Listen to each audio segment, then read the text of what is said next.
Hi, I'm Jayme Marie, Hi, I'm Enasia Aushari. and we are the Comrade.sisters. Welcome to episode 2 of our podcast.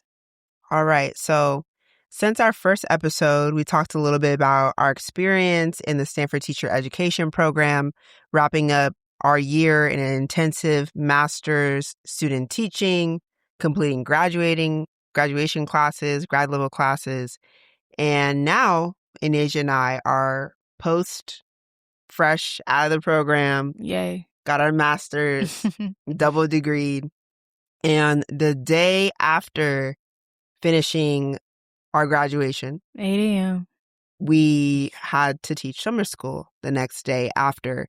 Now, I don't know why both of us made that decision and didn't think about, possibly needing rest. It was a choice. But so far, it's been about 2.5 weeks since graduation, and we've been super, super busy. On go, constant go. And pretty exhausted, honestly. And this episode is going to be about teacher wellness. And we are going to be talking about what are some of our routines for wellness as Black women and as educators. We're going to be talking about how do we maintain our wellness as early career teachers, not getting into a cycle of, just not taking care of ourselves. And teacher burnout is a real thing. Even those who aren't educators know and hear about how teachers burn out, or you remember some of your teachers kind of being all not in the best mood all the time growing up is because they were tired and burnt out. So we're going to try to find some ways in this podcast to talk through and thinking of some topics like sustaining joy during hard transitions and the realities of being a first-year teacher, and also how Black women specifically are disproportionately in a cycle of overworking throughout all fields. So, yeah, Enasia, what does a day in our life look like as summer school teachers? Walk them through what it goes like, because it's different between you and I. I would have to agree because I'm science, so it's just a lot more labs. Just a lot of confused faces and big words that just fly over their heads. The enzyme, photosynthesis, cellular respiration, lactase, this is lactose, like, oh, this is a sugar, this is an enzyme. It's just constantly just words that are flying over these kids' heads, and the content is just moving so fast, and there is constantly a lab that needs to get done, and there be like 3 to 5 different examples of how to get the lab done, and it's been very, very draining trying to plan week by week, really day by day, like Right. right, like it's the a slides lot for tomorrow, they ain't even done. Okay, that's what we was working on before I left. Like, that's why we ain't here Every now. single day is like, I think that's something they don't really talk about is being a first year teacher, is that there's a whole lot of curriculum planning that you're doing outside of work and like getting your systems down, your grading down. And like any job, there's some sort of transition period. But the thing is with being a teacher is that you're not really paid for that time outside that you're preparing for a class. So there's just been a lot of overworking on both of our parts. I would say a day in the life for me, well, Enasia, she commutes too. I do. That commute is long. And I mean, I can't complain too bad because there's a lot of people that do that every day. For years. Like years, Yeah. for so long. Like I can even think of my grandfather making that commute down to Stanford for his job. And just like, I'm like, wow, like people are really making this choice. Like that's a choice. Mm-hmm. And now I'm just like, yeah, no, like couldn't be me. Like at least this is just for 6 weeks now. Like what? 4 weeks or, less to be real. So it's just like, I really truly can't complain, but that traffic is tough. Like my shins hurt from constantly sitting on brake or sitting on gas and just moving, inching forward.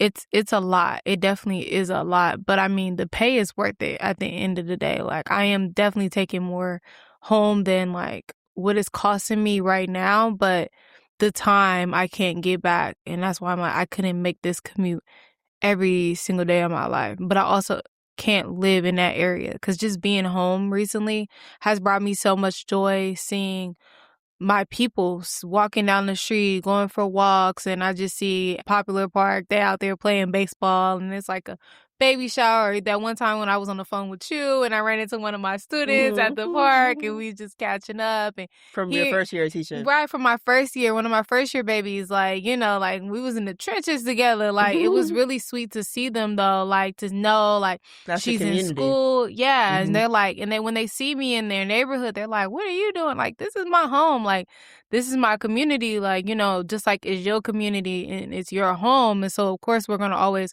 cross paths, and it's always good to check in with them and see like how far they progress, and they're constantly making strives towards a better life and a better future for themselves, But I feel like that's a tangent. Coming back to like summer school, your commute is easy, ain't it? Yeah, my commute is not bad. Definitely not too bad. I feel like if overall, like the first few weeks of summer school, just like the shift transition of like graduation and next day, first day of summer school, planning out the curriculum each and every day, I decided to like design a whole unit on activism in Latinidad. So basically, Latinx women writers and learning about poetry. They had to do a lot of like poetry analysis, close textual analysis, a little bit of some English comprehension skills.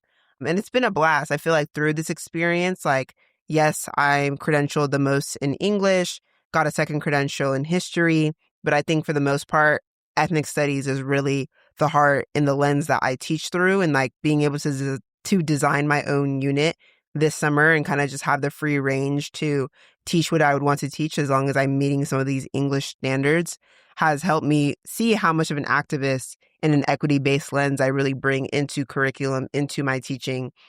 So that has been really rewarding in that way. And now I have a really great relationship with some of my, students who could be, troublesome at times, but we got a good relationship together now and have built that trust and community with students. But it took at least a few weeks of adjusting, and those signs of stress early on within that transition and not getting that time to rest, for me looked like wanting sugar, just not sleeping enough, under eating, not really prioritizing movement.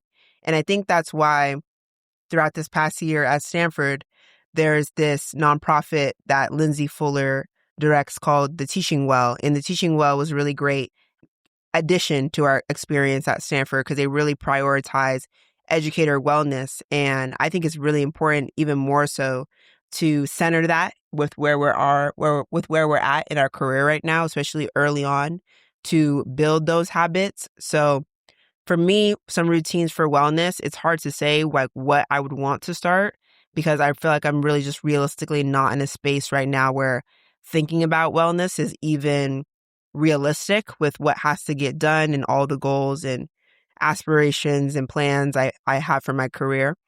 So, however, I think sleep is essential at the end of the day, nutrition, movement. It's been cool to see you go to your workout classes. Yeah, no, I mean, I think we're on opposite ends of the spectrum of just like, I'm prioritizing wellness. Like, I know, like, if I don't take care of my wellness, especially because of how much time I'm spending in the car sitting down, like, almost 2 hours of my time one way is spent in the car. And so I have to prioritize going on walks and getting movement in on the weekend and stuff like that because I know I won't make it long term if I don't like prioritize that. And just making sure that I'm journaling and reading for leisure and stuff like that. Like those things that really fill my cup back up so that when I come into the classroom, I can be 100% because they gave me a caseload, okay? Like They sure did. Yes. They gave me a caseload without going too much into detail. Them IEPs are confidential. Ooh, okay. Okay. But I would have to say, like, it's a lot and it's not easy work. And so I just have to make sure that I'm being mindful because I always want to put my best foot forward. And I don't want to bring unnecessary stress that I'm carrying into the classroom because these kids already got enough going on. Mm-hmm. And the last thing they need is for me to be giving them my burden, you know? Mm-hmm. So I just really have been focused on wellness. And I mean, I think I'm in more of a blessed situation too with having a co-teacher. Mm-hmm. My co-teacher is just amazing. She really just comes in and does the little things that are big things, and when you try and put it all together as a picture and stuff. And she's just been very, very helpful, and even having a paraeducator in the classroom and elevating her as like, you know, this is another trusted adult in the space, and just, you know, us all having just being all Black women too. Like, I think that's a really big thing of just like how free we feel in the space. Like, we Mm-hmm. feel truly free to be our true selves, and the kids are just eating it up. They love it. Like, I mean, I think that they truly do feel comfortable in our presence and in the classroom, and we get to see a lot more of their identities and self-expression, but also like we can get them together quick, you know. They straighten up, you know. It really doesn't take much, and you know, and we're really like teaching more than just the science itself, but we really are like teaching the kids of just like how science plays in everyday life and how important it is to think about it in that context instead of just trying to think of it like without like everyday life. Like, it's similar to that gray hair I found in your head while I was taking the braids down. Like, that's science right there. That's related to oxidative stress, and it just talks about like how your body is showing that you are super stressed out, like Mm-hmm. trying to manage everything that is on your plate. And I feel as though like I wish that I could like sometimes like take some of that weight off of you. That's why I didn't mind taking down your hair, because I'm like, girl, like you just have so much Going on. yeah, Yeah. right now. And it's just for right now. It's not for forever, but it is still a lot that you're carrying and you're trying to put together. And yeah, and it's just like, I mean, I feel like this is just that one small thing that I can help like take off of your plate, where, you know, you could just, you know, do other things or focus on other things while I just, you know, take these braids down. But it does concern me just seeing that, because we're so young, and it's not, aging isn't a huge factor into it. It more has to do with just like needing to manage stress levels. And how does that feel, like finding a gray hair in your head? Like, what was going through your mind when I told you that? I wasn't even surprised, honestly. Like, you know, like you mentioned like being able to go to like workout classes and reading in the morning. And there's been times that Enasia has like spent the night with me and like would wake up in the morning and start reading and drinking coffee. And I feel like I haven't even allowed myself to get to a space of stillness where even if I were to pick up a book, that my attention would be so focused to read for my own leisure for that long. I think there's a lot of things on my plate as far as where I'll be teaching in the fall and like some transitions I'm going through that in further episodes I'll be able to talk more about. But I think overall, this experience so far in summer school, I'm grateful to be having it now and even to be having this conversation with you and to not be in a state of denial about stress levels and about whether or not I want to schedule self-care for myself or I'm beginning to be more spontaneous about it. I think it's important to be aware of, you know, this level of stress and then to move into action. And I'm glad, if anything, that this is apparent to me before like a full year school year were to start. Because if anything, like the summer school session is like a trial period of what a full school year would be like teaching, hopefully with, you know, some different structures and supports and community building. And it would look a bit different. But overall, full-time teaching, not having a co-teacher, you know, being a first year teacher. And there's some differences as well. Like I am completely a full first year teacher, and Asia spent some years teaching prior to coming to STEP. So I think it's definitely like all at once for me, for sure, because it is completely brand new. I did have some experiences teaching abroad a little bit. I taught in Guatemala, I taught in Japan, but those were like for months at a time. It wasn't at the length of the education I have now about teaching and experience. And after this master's, I feel much more prepared and equipped to be a teacher. However, those experiences abroad did give me a taste, but now we got the whole cake of what it is to teach. And I bet even more so, like throughout years and years of teaching, like the experience will be sweeter and less stressful. Yeah, honestly, I can't even tell you what are some routines for wellness I really want to implement right now. but all I know is I'm doing what I can day by day. And I think it's okay to like, want to have better routines for wellness for yourself, but not necessarily knowing where to start, because the reality is that there's just so many things that have to get done. So whenever I feel at a space of stress, sometimes like adding more to-do lists of like, oh, then I have to go work out, or then I have to start, you know, going to the grocery store and meal prepping and, signing up for therapy Yeah, and but doing I this. feel like what is wellness for me isn't gonna be wellness for you. Right. Like for Sunday, wellness was me going to my fitness class and then you going to church. Like Right. that looked different for us, and I think that that's for each person that is in their career, like within teaching. Like you have to figure out what is wellness for you, rather than trying to like Yeah. Because for me, like the idea of putting more things on my to-do list or like doing things more outwardly when I'm already pouring out so much outwardly feels even more draining. So I Right. think for me, like wellness is going more inward, whether that's like expressing and talking about how I'm feeling, whether it's going to therapy, whether it's going to church, whether it's grounding myself. Actually, today I took my students outside for the last hour of class, and we've been doing that every Monday just to like ease into the week, spend some time outside, because our classrooms, they could be cold or inside. It's summer. I'm like, you guys should spend some time recreation and like throw a ball around or something, right? So we're out on the grass and I have these Birkenstocks on and I'm like putting my feet in the grass. And one of my students was like, oh, are you grounding yourself? And they asked me that. And then I was like, yeah, actually I am. I'm like, what you know about that, about grounding? But they could clearly see I needed to be grounded into that grass, that turf grass. So little things like that, I think going more inwardly. And for me, journaling has always been a huge way for me to let all these, expressive outward actions be processed into putting these emotions and movements into words and being able to like be grounded, right? So yeah, those are some goals. I think some introspective time I think I will look forward to. And also for context too, y'all, like for the past like few months, I was working like 7 days a week. I think that is something, because y'all would probably listen to this podcast and be like, why is this girl so stressed? Why she got a gray hair?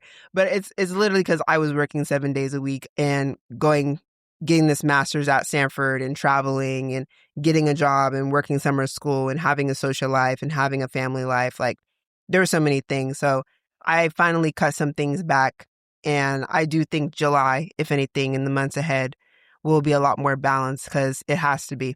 Yeah, and I agree with that. Like, I was like, ooh, this job on the weekend, I'm like, I don't know how my sister gonna make it, because, I mean, me personally, I can't, like, you was getting up early in the morning, too. I was like, oh, Lord, like, I don't care how mundane or simple the task is, like, just having to I was getting it out the mud, okay? Yeah. I was doing what I had to do. You were. I was doing what I had to do. You were. And you did what you had to do. And then you knew when it was right to, like, cut ties and put you first and be like, yep, well, we're done with this. And then you moved on to the next, which is always, like, it's beautiful.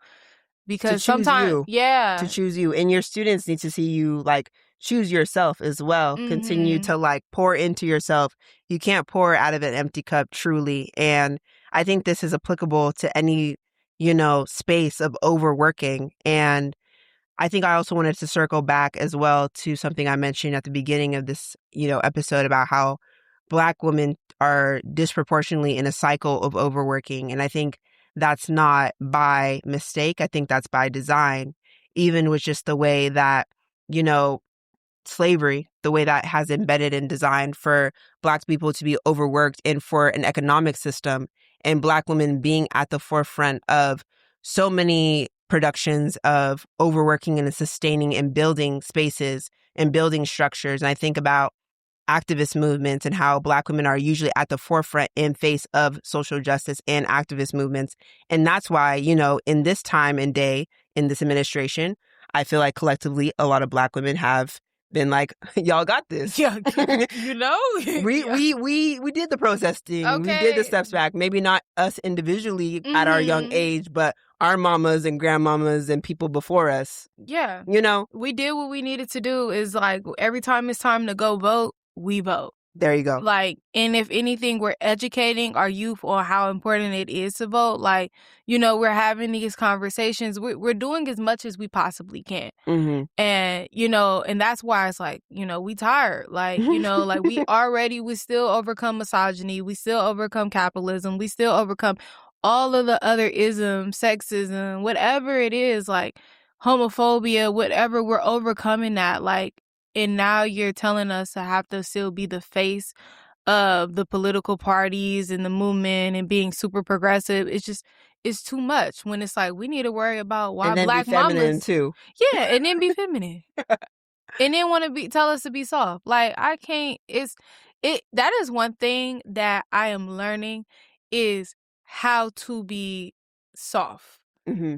I think that I've gotten really, really, really, really far in that journey, but still in the same token, it is hard to allow a person to tell me what to do, Mm-hmm. even when they got my best interests at heart. Mm-hmm. Or even if it's something small, like I have to tell myself, like, if he want to feed me this piece of food, let him feed me this piece of food. Like, why do I feel like I need to be in control of this? Mm-hmm. Like it's cute. Like, accept that, you know, like be soft, be okay. Like I love a man holding the door open. I'll let a man do that.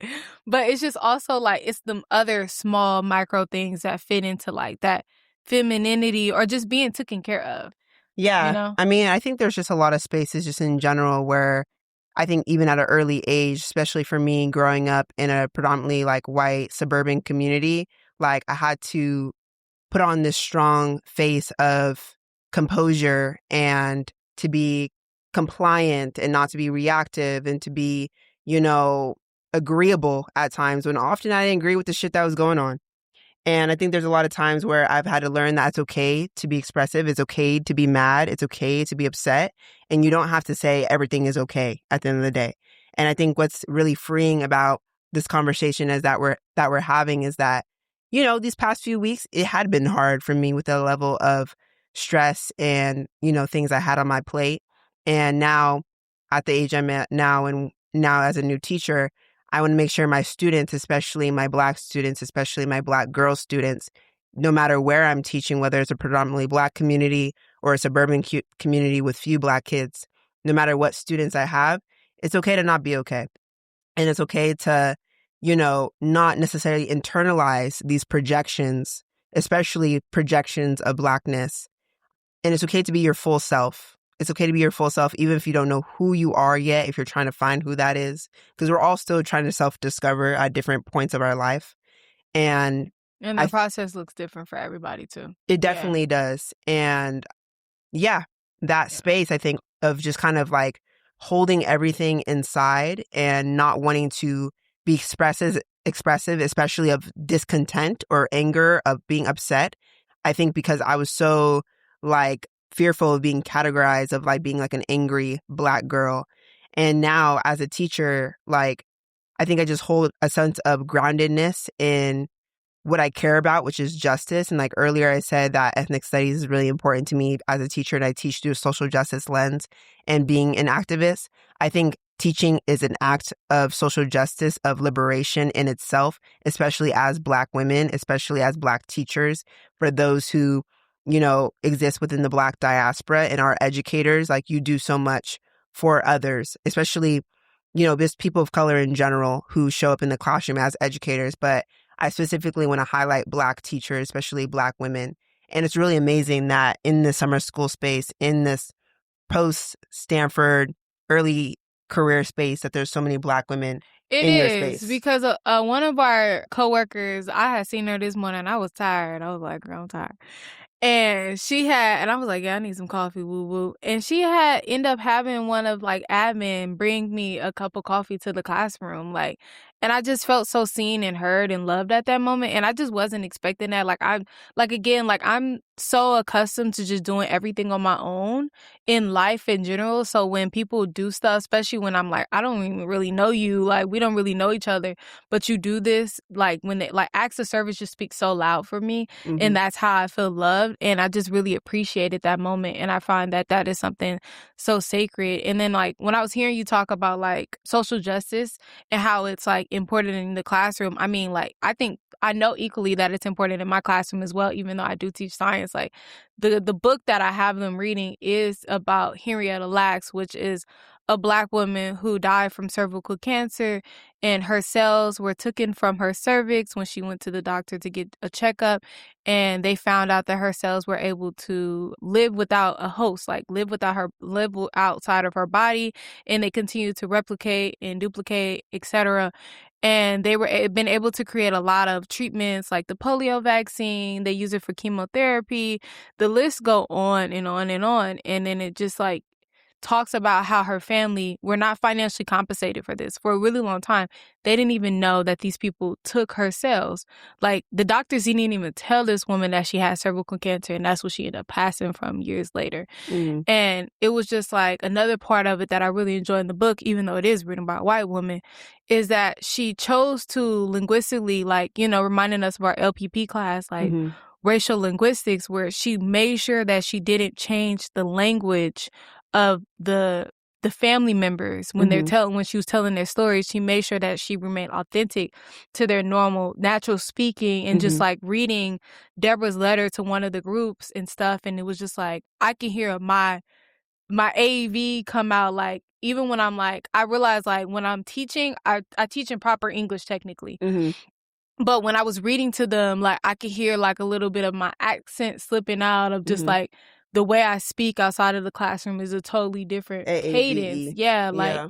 African American vernacular, you know? And so it's just like, it was just really like, it was full circle in a way of just like being in the classroom and really like implementing a lot of the things that we've taught and understanding like the importance of certain things a lot Mm-hmm. more. Of Like, representation and yeah, justice. exactly. And it's like, yeah, like this may not be my first year, but I would say like I still am starting at a new footing Mm-hmm. of just being more enlightened in Mm-hmm. my approach and Yeah. being mindful and just like engaging and asking those probing questions that really are getting the students to think. And before that, I was just like trying to survive. Now that I know how to survive, I'm more focused on how are the kids learning, what is their learning like, you know, like I've been able to like take a step back and really like focus on students learning rather than how do I call out sick, or how do I make copies, or Mm-hmm. where is this building, or where is that building? Who is this admin? What's that admin's name? Like, you know, a lot of those things have just like been solved for me, and it's just been a lot less, you know, on my mind. And I just feel a lot more overall confident as well when it comes to teaching and being in the classroom and just being like, yep, well, that's a great question, but I really don't know the answer to that. But I really appreciate that question because you're asking questions because that means that you're listening to what I'm saying. Right. And that is like, you know, and that means that I'm really creating an environment where you're engaged and you're trying to really, you know, take in all of this overwhelming information, but also just like, you know, engaging and just trying to put some thoughts out there and everything like that. Like, it's been really important for me. For sure. Yeah. You talked about surviving, and I want to wrap up this episode with a quote from We Want to Do More Than Survive by Bettina Love. If you haven't heard of that book before, you should definitely go check it out. She's an abolitionist, teacher, educator, professor, scholar. And the quote says, abolitionist teaching is not just about tearing down and building up, but also about the joy necessary to be in solidarity with others, knowing that your struggle for freedom is constant, but that there is beauty in the camaraderie of creating a just world. That was beautiful. I feel like that quote perfectly summarized a lot of the things that we talked about, even though it was like a bit like here and there, but we did hit on all of those points. Like, you know, like joy, bringing the kids outside and stuff like that, of just like thinking about the text that we choose to have the kids interact with, like being critical and just like, you know, leading the kids towards freedom. Like, I really appreciate that.